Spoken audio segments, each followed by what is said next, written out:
തിരുഹൃദയനാഥനെ ആധരങ്ങളാലെ ഞാൻ അവിടുത്തെ നാമമെന്നു നേറ്റുപാടുമേ. തിരുഹൃദയനാഥനെ ആധരങ്ങളാലെ ഞാൻ അവിടുത്തെ നാമമെന്നു നേറ്റുപാടുമേ. ത്രിയേക ദൈവത്തിന് മഹത്വമുണ്ടാകട്ടെ. ബ്രിസ്ബെയിൻ സെൻറ് തോമസ് യാക്കോബായ സുറിയാനി പള്ളി ഒരുക്കുന്ന ജീവവചനമെന്ന വചനപ്രഘോഷണ പരമ്പരയിലേക്ക് നിങ്ങൾക്ക് ഹൃദ്യമായ സ്വാഗതം. തിരുവചനം ഇപ്രകാരം നമ്മെ ഓർമ്മിപ്പിക്കുന്നു. 78-ാം സങ്കീർത്തനം 8-ാം തിരുവചനം. ഹൃദയം ഒരുക്കാതെയും ആത്മാവിൻ്റെ ദൈവത്തിൽ വിശ്വസിക്കാതെയും ഇരുന്ന തലമുറയായി ദോഷമുള്ളതും വെറുപ്പിക്കുന്നതുമായ തലമുറയാകുന്ന പിതാക്കന്മാരെ പോലെ അവർ ആകാതിരിക്കേണ്ടതിനാകുന്നു. ദൈവത്താൽ അനുഗ്രഹിക്കപ്പെട്ടവരെ, സങ്കീർത്തകൻ ഇങ്ങനെ നമ്മെ ഓർമ്മിപ്പിക്കുകയാണ്. ഓരോ വിശ്വാസിയും ഹൃദയം ഒരുക്കി ദൈവാത്മാവിൽ പൂർണ്ണമായി വിശ്വസിച്ച്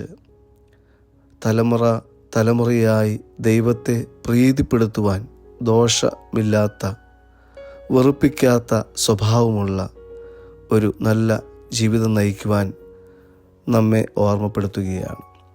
സങ്കീർത്തകൻ ഇപ്രകാരം ഓർമ്മിപ്പിക്കുന്നതിന് ഒരു പശ്ചാത്തലമുണ്ട്. ഇസ്രായേൽ ജനം ദൈവത്തിൽ നിന്നകന്ന് അവർക്ക് ലഭിച്ച സകല നന്മകളെയും അവർ തിരസ്കരിച്ച് അവർക്ക് ലഭിച്ചതായ അനുഗ്രഹങ്ങളെ അവർ പാടെ മറന്നുകൊണ്ട് ആരാധന ദൈവത്തിൽ നിന്നും മാറ്റി ലോകത്തിൻ്റെ ബിംബങ്ങളുടെ പിന്നാലെ കടന്നു പോവുകയാണ്. ആരാധനയും പ്രാർത്ഥനയും ഹൃദയത്തിൻ്റെ ഉറച്ച ആഗ്രഹത്തോടെ ആയിരിക്കണമെന്ന ആ തികഞ്ഞ ബോധ്യം അവരിൽ നിന്നും അകന്നുപോയി. സ്ഥിരതയുള്ള ആത്മാവ് അവരെ എല്ലാവിധമായിരിക്കുന്ന ജീവിത പരീക്ഷണ ഘട്ടങ്ങളിലും അവരെ പിടിച്ചു നിർത്തുമെന്നുള്ളതായ ബോധ്യത്തിൽ നിന്നും അവർ അകന്നുപോയി. ചരിത്രത്തിലെ പിശകുകൾ അവർ ആവർത്തിച്ചു കൊണ്ടേയിരുന്നു.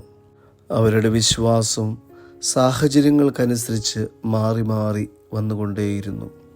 വിഷമകാലത്ത് പരാതിപ്പെട്ടിയുമായി ദൈവസന്നിധിയിൽ നിൽക്കുന്ന ഒരു സമൂഹം സമൃദ്ധിയിൽ അഭിമാനത്തോടെ നിൽക്കുന്നു.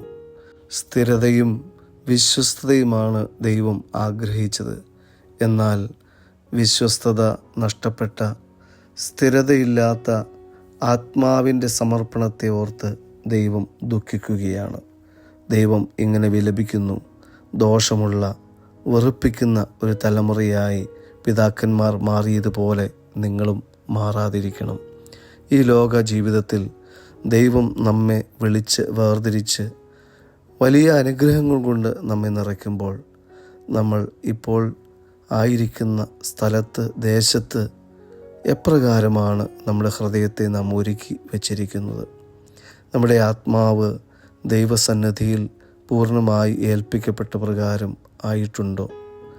അതോ പിതാക്കന്മാരെ പ്രകാരം തങ്ങളുടെ പ്രവർത്തനങ്ങൾ കൊണ്ട്, തങ്ങളുടെ കപട ഭക്തി കൊണ്ട് ദൈവത്തെ വെറുപ്പിച്ചതുപോലെ നാമും അപ്രകാരം ആയിരിക്കുന്നുമോ എന്ന് ശാന്തമായി ചിന്തിക്കുവാനുള്ളതായ അവസരമാണ് ഇപ്പോൾ.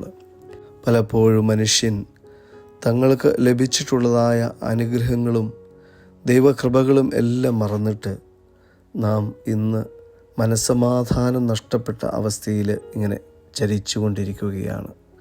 ഒരിക്കലും ഒരു ധനിക സ്ത്രീ മനസ്സമാധാനത്തിലുള്ള മാർഗം തേടി ഒരു സന്യാസി വര്യനെ സന്ദർശിക്കുകയുണ്ടായി.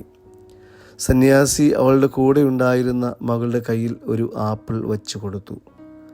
കുട്ടി അത് സന്തോഷത്തോടെ സ്വീകരിച്ചിട്ട് സന്യാസിയെ നോക്കി ചിരിച്ചു. ഒരു ആപ്പിൾ കൂടി കുട്ടിക്ക് വച്ചു കൊടുക്കുകയാണ്. അവൾ മറ്റേ കൈകൊണ്ട് അത് വാങ്ങി. അവൾക്ക് വലിയ സന്തോഷമായി. നല്ല മധുരമുള്ള ആപ്പിൾ കഴിക്കാമല്ലോ എന്ന വിചാരത്തിൽ അവൾ ആഹ്ലാദിച്ചു. മൂന്നാമത് ഒന്നുകൂടി ആ സന്യാസി അവൾക്കായി വച്ച് നീട്ടി. 3 ആപ്പിളും കൂടി വയ്ക്കുവാനുള്ള ശ്രമത്തിൽ അവളുടെ ഇളം മനസ്സ് അസ്വസ്ഥയായി.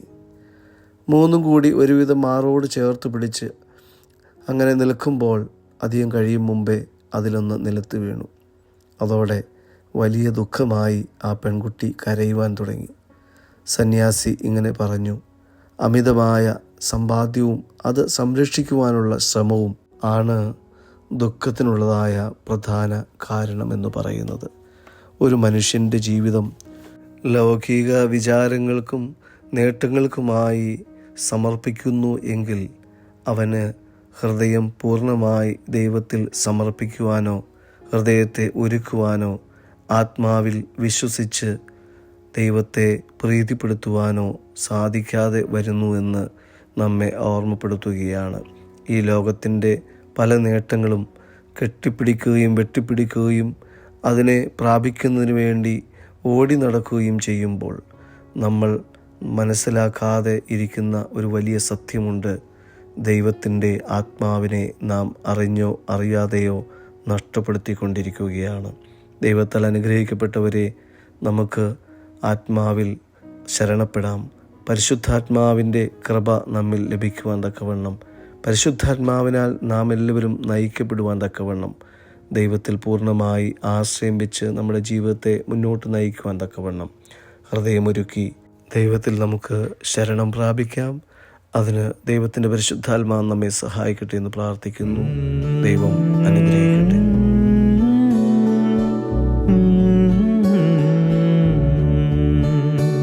ഇരുഹൃദയമേ, നിന്റെ തണലിലായി എന്നും വളരുമീ പൈതങ്ങളെ.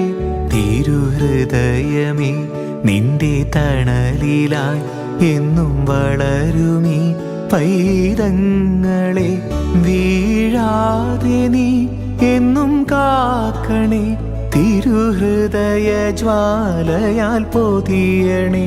വീഴാതെ നീ എന്നും കാക്കണേ, തിരുഹൃദയ ജ്വാലയാൽ പൊതിയണേ.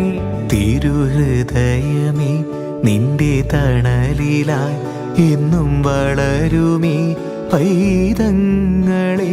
തിരുഹൃദയമേ, നിന്റെ തണലിലായി എന്നും വളരുമീ പൈതങ്ങളെ.